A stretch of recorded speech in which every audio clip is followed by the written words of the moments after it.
Alors quand il fait beau, je profite pour m'occuper de l'extérieur. Et quand il pleut, je m'occupe de l'intérieur. Comme ça, j'alterne et je profite aussi du soleil. Là, je suis en train de passer le rotofil sur la pente. Du coup, après, il va falloir que je tonde. Donc, j'ai pas encore ma tondeuse. Ma mère va me prêter son ancienne tondeuse. Elle devrait me l'amener cet après-midi, normalement. D'avoir laissé pousser, ça m'a permis de me rendre compte de ce qui pousse naturellement ici. J'ai 3 chênes, en fait, ici. 3 vieux chênes qui sont malheureusement en train de mourir. Bon, après, ça peut mettre des années à mourir, des arbres. Ça ne meurt pas du jour au lendemain, mais en fait, ils sont bouffés. Hein. Hop, regardez, ici, c'est tout creux. Est-ce que vous voyez à l'intérieur?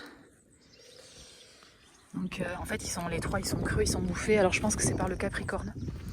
Alors, le capricorne du chêne n'est pas le même capricorne des maisons. C'est pas la même bébête. Elle n'a pas la même taille. Mais en fait, ils sont les trois en train de mourir. Les 3, ils sont attaqués. Je les laisse mourir tranquillement. Je vais pas les couper. Petite pause.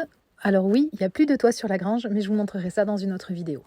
L'ombre de ces arbres, en fait, fait pousser plein de plantes différentes. Toute cette partie-là, où j'ai mis les bouts de bois, en fait, pour pas les tondre, toute cette partie-là, là, et tout le tour là, il y a des fraises sauvages, des fraisiers sauvages. Les fraises ne sont pas encore là, mais il y a des fleurs, donc normalement, il devrait y avoir des fraises. Donc à voir après si ça me donne des petites fraises ou pas. En attendant, je vais pas les couper, je vais pas tondre ici. J'en ai profité aussi pour au même endroit planter 2 petits fruitiers là.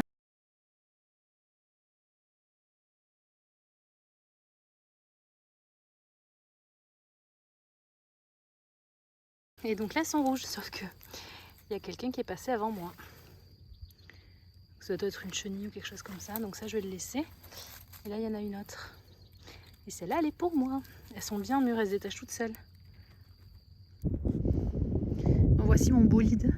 Alors elle est très vieille, hein, mais elle fonctionne toujours, donc ça va être parfait.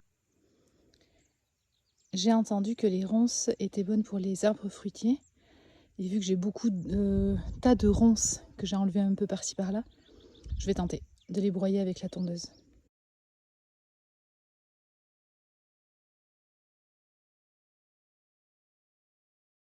Ça c'est le pommier. Et il commence à faire des petites fleurs.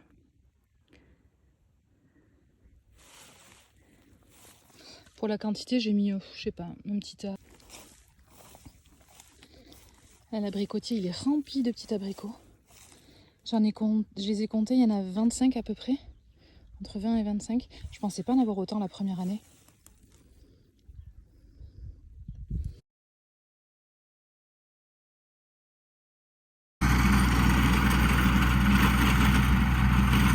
J'ai une terre argileuse, hydromorphe et extrêmement compacte. Donc le rotovator était un peu la meilleure solution que j'ai trouvée en tout cas. Mais j'espère que je n'aurai pas à repasser les années suivantes. Je vais faire en sorte d'apporter suffisamment de matière organique à mon sol et de tout ce qu'il lui faut en fait pour ne pas avoir à repasser de machine et pouvoir en fait conserver le sol ameubli que j'ai eu.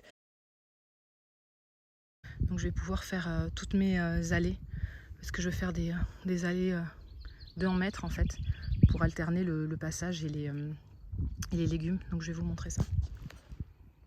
Bon, là il y a mon premier carré potager que je vous ai montré sur Instagram. Donc j'y ai planté des carottes et des radis, donc différentes sortes de carottes et de radis. Ce carré potager, là je suis en train d'en faire un deuxième, c'est fait 100% récup. Donc c'est des chevrons en chêne qu'il y avait sur le toit de la grange et des petites planches aussi en pin qu'il y avait sur le toit de la grange. Alors je suis pas sûre que ça dure très longtemps parce que c'est que de la récup et la plupart des planches sont bouffées par les insectes. On voit un petit peu là, vous voyez les trous? Donc j'ai essayé de prendre celles qui étaient le moins dévorées. Mais bon, elles sont quand même bien mangées. Alors il n'y a plus les insectes à l'intérieur, hein. Ça a été mangé il y a très longtemps. Mais voilà, c'est plus assez solide pour rester sur une charpente, puisque ça s'est écroulé comme vous avez vu. Donc pour des carrés potagers, je ne sais pas combien de temps ça va tenir. Je verrai bien. J'ai quand même mis une bâche à l'intérieur, enfin des bouts de bâche. C'est des bouts de celle-là là, qui s'étaient déchirés, pour protéger un petit peu de l'humidité constante en fait, pour que ça pourrisse moins vite. Et après, celui-là, je l'ai fait sur le principe des lasagnes, ça s'appelle. Donc en gros, c'est des couches. Alors la première, j'ai mis une couche de carton, après j'ai mis du fumier, après j'ai mis de l'herbe tendue et après des feuilles mortes. Et j'ai remis herbe tendue, feuilles mortes, etc. Et sur le dessus, j'ai mis un peu de terre, du terreau et j'ai fait mes semis. Après, le niveau descend, hein, évidemment, parce qu'il y a beaucoup d'air hein, dans les feuilles et l'herbe tonte. Là, j'ai quand même fait les semis. Je rajouterai de la terre la saison prochaine, quand je replanterai des trucs l'année prochaine. Et là, je viens d'en faire un deuxième. Donc vous voyez, donc le même beau bois récupéré. Au moins, ça m'a rien coûté. Hein. Mais bon, voilà, on verra combien de temps ça tient. Donc voilà, ça c'est le deuxième palox. Donc j'avais fait des semis de roquettes, donc je les ai mis là. Ça c'est des oignons à confire. Je me suis trompée quand j'ai acheté le sachet. Je voulais des oignons normaux, mais en fait c'est des oignons à confire. Donc je verrai ce que j'en fais. Et après j'ai mis 4 rangées d'épinards.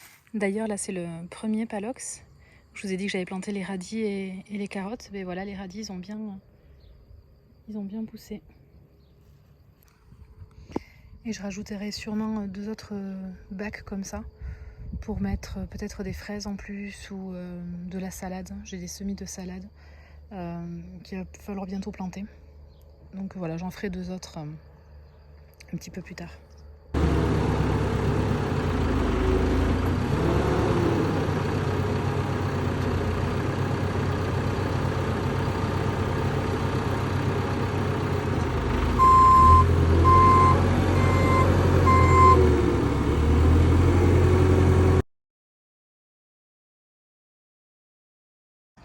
Je vous fais un petit tour sur l'avancée des derniers jours.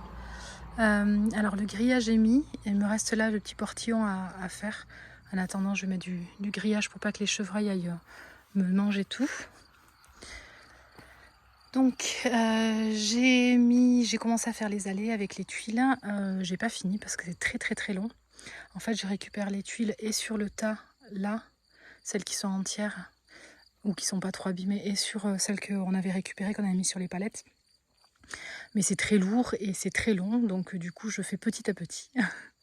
J'ai commencé à tout installer et à planter.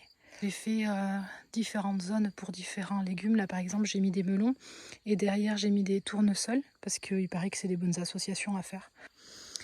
Et après là j'ai mis toutes les courges, donc les courgettes, les pastèques, après il y a les butternuts et là-bas il y a des calvasses. Alors j'ai essayé de pailler, là j'ai mis du fumier aussi. Et j'ai essayé de pailler un petit peu partout, mais j'ai pas assez de paille. Donc j'ai fait avec ce que j'avais pour le moment et j'en rajouterai au fur et à mesure. Là j'ai préparé en fait l'allée qui sera pour les poivrons et les aubergines qui sont pas encore prêtes à être plantées. Les semis sont pas encore assez gros. Et du coup j'ai mis en fait un paillage d'engrais verts et par-dessus de la paille. Et ici, c'est l'allée des tomates que j'avais commencé à préparer. Et au final, j'ai trouvé des tomates, des pieds de tomates en fait dans mon jardin. Ici, c'est un endroit où les anciens propriétaires avaient fait du feu apparemment. Et là, j'étais en train de ramasser tous les petits bouts de bois qui n'avaient pas brûlé et tout. Et je suis tombée sur ça. Des tomates. Donc je les ai enlevées de là-bas. Parce que là-bas, ils allaient se faire écraser par un tracteur. Et je les ai installés ici. Au final, il y en a 11. Sauf que j'ai déjà 16 pieds de tomates, donc ça va me faire beaucoup de tomates, mais bon. Donc je les ai plantés parce que ceux-là, ils sont grands, alors que les tomates que moi j'ai semées, elles sont encore toutes petites. J'ai mis aussi du basilic, parce qu'apparemment le basilic avec les tomates, ça les protège de je sais plus quoi. Là j'ai mis un petit peu de persil, qui sera à l'ombre, le sud est de ses côtés. Donc il sera à l'ombre un peu des tomates. Et après ma mère m'a donné des œillets d'Inde. Les œillets d'Inde, je crois que c'est pour protéger du mildiou, il me semble. Donc voilà, j'en ai mis un sur 2. Et après, ici, donc là, il y a le deuxième bac que je vous ai montré. Là, j'ai mis des haricots tarbés, mais il faut que je mette une palissade pour qu'ils puissent grimper. Je les ai mis là parce qu'en fait, il y a l'ombre de la porcherie dans le milieu jusqu'à la fin de l'après-midi. Et les tarbés, ils veulent de la mi-ombre. Tout le terrain va être clôturé. Là, déjà, on a mis les piquets. Donc, les 1 hectare vont être clôturés pour pouvoir mettre peut-être des moutons, des poules ou des choses comme ça pour entretenir le terrain. Et en plus, tout le jardin potager est clôturé pour protéger le jardin potager, donc des éventuels futurs animaux. Et je me dis que ça peut être pas mal parce que ça va me faire double protection pour les chevreuils. Parce qu'en fait, tous les jours, je me rends compte qu'un chevreuil est passé pendant la nuit et m'a mangé. Donc tantôt c'est les arbres fruitiers, tantôt c'est les haies, tantôt c'est les thujas. En fait, ils me grignotent un petit peu tout. Donc j'essaie de mettre des grillages, de protéger et tout, mais bon, je vais pas non plus mettre en prison tous mes arbres. Donc, donc j'essaie de faire comme je peux. Ah, et j'ai des stagiaires. Je vais vous en présenter un, s'il veut bien, s'il n'est pas trop timide pour la caméra.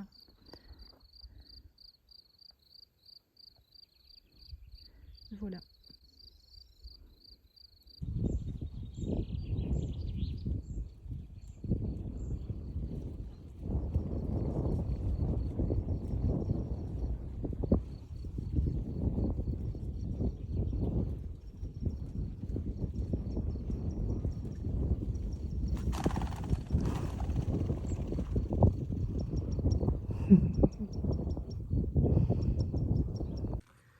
Les chevreuils ont commencé à manger l'écorce de l'arbre. Alors j'avais protégé le bas avec des choses comme ça, mais ça c'est pas possible de les mettre sur les branches.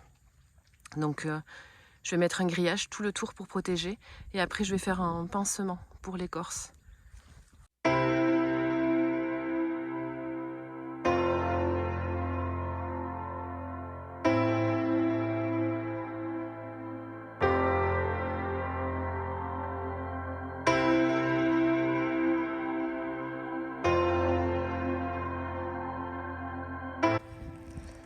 Et voilà, la protection est faite. Maintenant, il ne me reste plus qu'à lui faire un petit pansement. J'ai pris de la terre argileuse de mon jardin. J'ai pris la terre d'une taupinière. Et je rajoute de l'eau.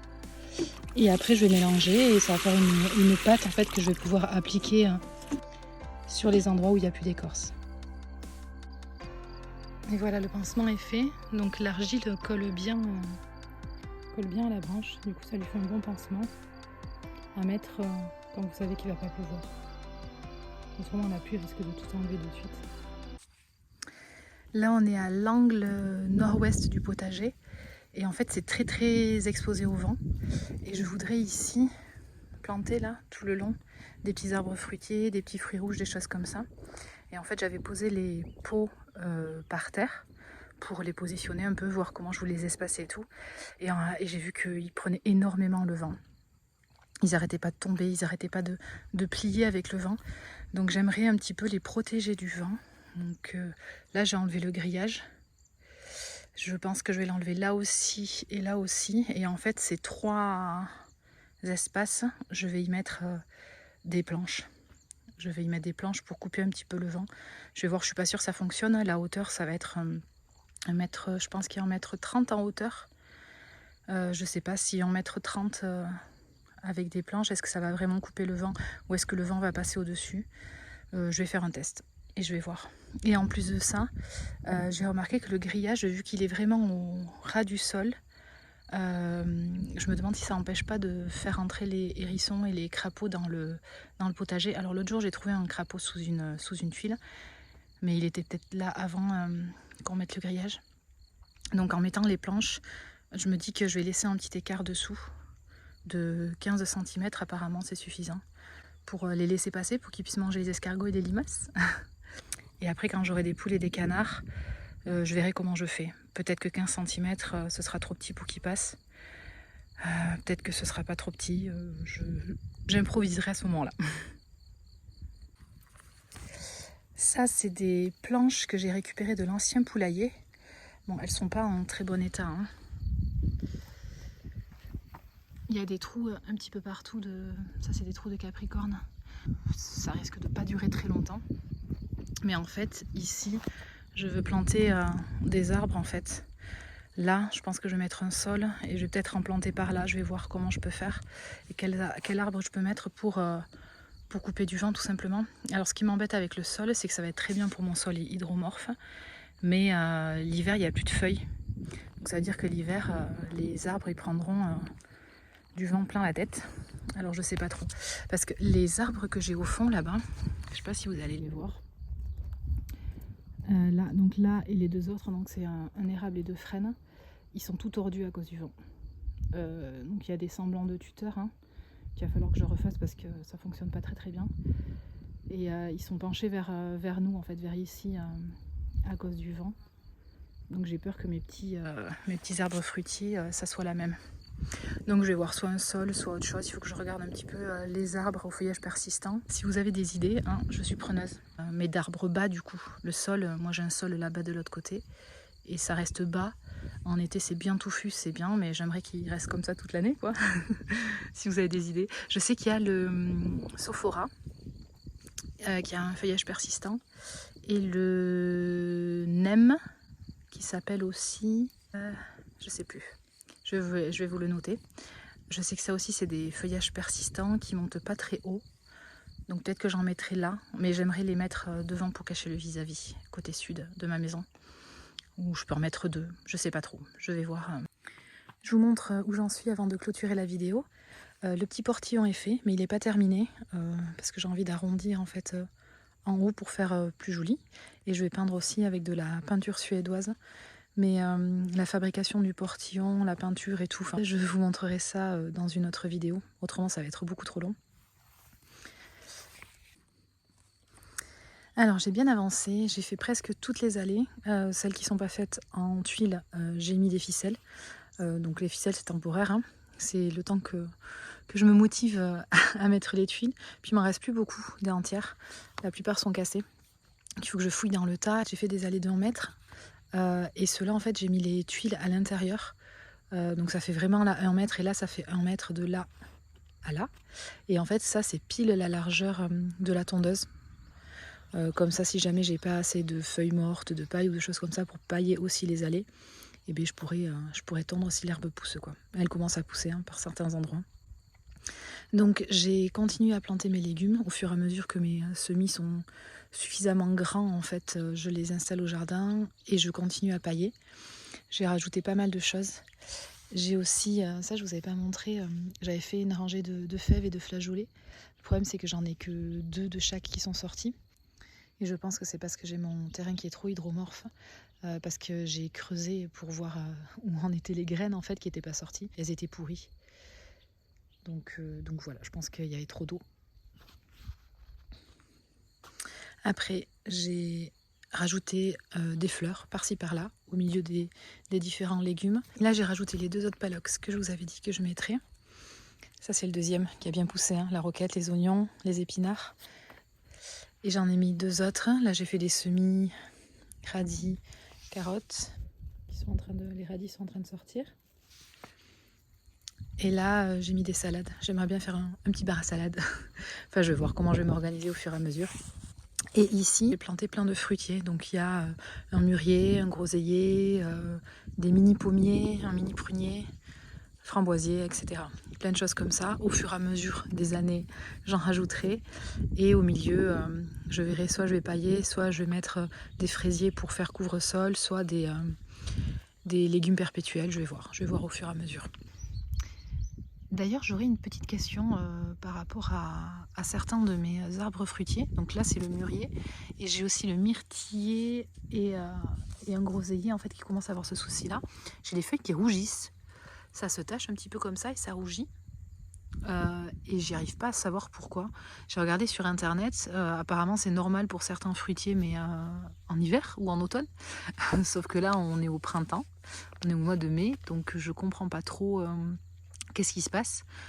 Pour le myrtiller, il y a marqué sur internet, ça peut être en manque d'acidité dans le sol, sauf que je l'ai planté pas loin des touillas, donc ça devrait être acide. Je sais pas. Alors, vu que j'en ai plusieurs qui ont les mêmes symptômes, je sais pas s'ils ont tous le même problème ou s'ils ont chacun un problème différent et que ça ressort de la même façon. Je sais pas. Donc ça, c'est le mûrier. Et là, celui-là, il commence à peine en fait à rougir un petit peu. Ça, c'est le groseillier à macro.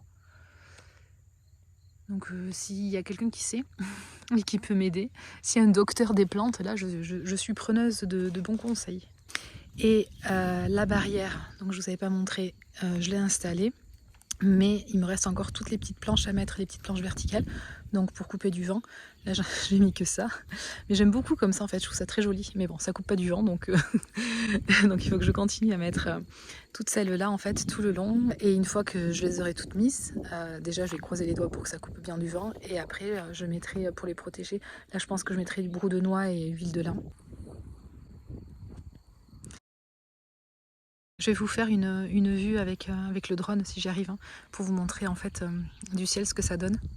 Bon, à la base je le fais pour moi, hein, parce que je veux voir ce que ça donne du ciel, et je vais en profiter pour vous le mettre dans la vidéo. Ah, et je vous ai pas dit, tout au fond j'ai semé des fleurs, donc elles sont pas encore sorties, hein. Là, ici j'avais des butternuts qui se sont fait découper la tête par des escargots, et ici il reste une calebasse, la deuxième aussi s'est fait découper la tête. Et à la place de la calebasse qui s'est fait manger, j'ai mis un artichaut qui est en train de se faire manger d'ailleurs.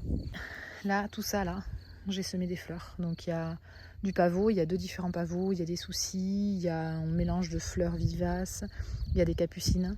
Voilà, il y a plein de choses. En espérant que ça sorte, hein, parce que j'ai planté des cosmos à plusieurs endroits en fait sur le terrain, ici et tout au bout là-bas. Mais ça sort pas. Je pense que vraiment ma terre elle est vraiment pas idéale pour les toutes petites graines en fait. Il faudrait peut-être que je sème en godet et qu'après je mette en terre comme j'ai fait pour les légumes. Je verrai. Donc voilà. Je vous laisse là. Je vous laisse avec des images de drone si j'arrive à les faire. Si je me crache pas. Parce qu'en fait il y a énormément de vent tous les jours. Ça doit s'entendre un petit peu dans le micro. Donc je vais tenter un vol avec le drone. Et si j'y arrive, je vous mets les images.